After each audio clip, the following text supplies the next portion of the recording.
Say thank you. Thank you, Dad and Mom. Thank you to my teachers. Thank you to saints like Srila Prabhupada. Thank you to God. Recognize and say thank you. Step 1 of gratitude. Step 2 of gratitude is remember. It's not just recognizing, but to remember the good that has been done to us. And unfortunately for us, memories these days are so weak and poor, especially when it comes to remember the good things that have been done to us. One friend of mine was saying, I forget 3 things badly, I truly forget 3 things badly. He said, the first thing I forget is telephone numbers. How many of you forget it? God, we have a good smartphone with 250 gigs, right? Memory space. Goes to show that we forget. But the first thing I forget is telephone numbers. The second thing I forget is names. And the third thing that I forget, I forgot. I must tell you, memories today are so poor. In India, in a place called Bihar, a small little place called Patna, there's a guy who studied in a high school there and came out of Patna to become a big business giant. And once he returned back to Patna, and when he got back to Patna, he thought, let me go see one of my school friends whom I was with in school studying for about 8-9 years. He went to see his school friend. The place where his school friend lived was, small, narrow lanes. So he's a businessman now. He couldn't drive in his car, so he parked the car outside, decided to walk into the lane.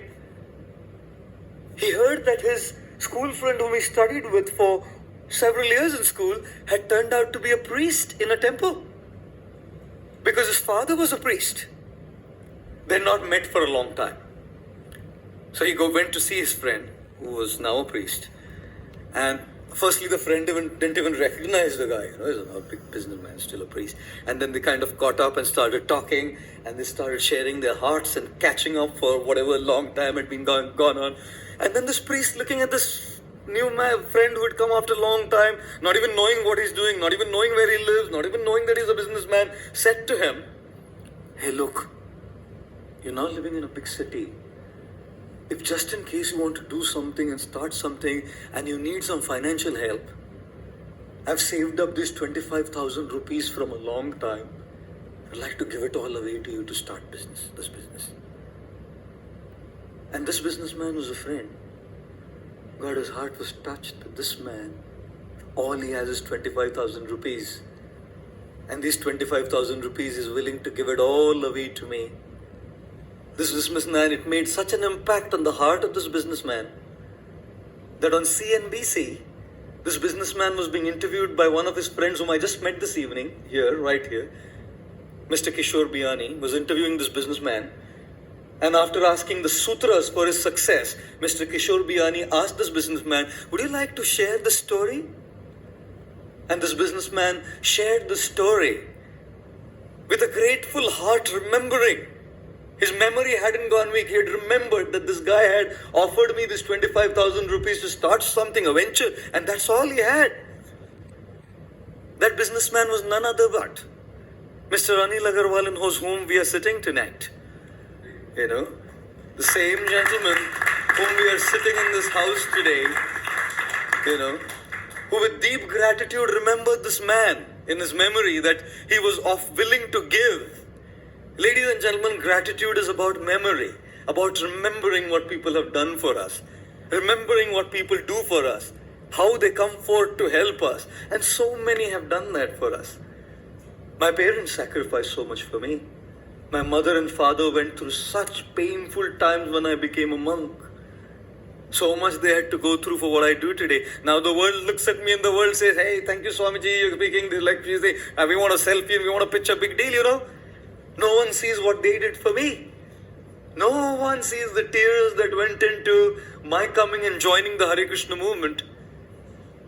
Ladies and gentlemen, all what we do today in our lives is because of the sacrifices that many have made to be who we are today.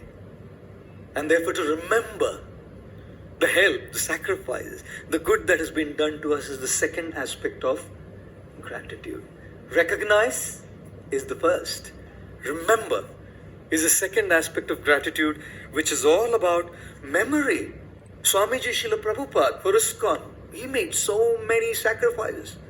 At the age of 70, he was circling the entire globe, traveling across the world 14 times, setting up his desks in the night, sitting 5-6 hours in the night to translate these literatures, because he knew that spiritual knowledge can change the character. Material knowledge can give us charisma, but spiritual knowledge can change our character. Tirelessly he sat there late in the night to write these commentaries and translate the spiritual books from the East, the Gita, the Bhagavad, the Vedas. Amazing. And he was just traveling all over, and one of his disciples, one of his followers and students said, like a student would say to a saintly teacher, he said, Swamiji, I would really like to always sit at your holy feet. When we talk to saints, I'd always like to be a speck of dust at your holy feet. And Swamiji Srila Prabhupada replied and said, oh, that's not possible. He said, why can't I be a speck at your feet? He said, because they're constantly moving, you can't remain there. And he was constantly on the go for the simple reason that he wanted to share this message so that he could bring a change in human society, change of character. And translating these books, failing many times. His manuscripts, when he was translating, were stolen. He translated the entire book, and one crazy hoodlum in the Bowery, downtown Manhattan of New York, came and just stole it all off. And guess what? He started all over again when he was about 70 plus years. This is why I say, strength doesn't come by lifting weights. All these young guys today,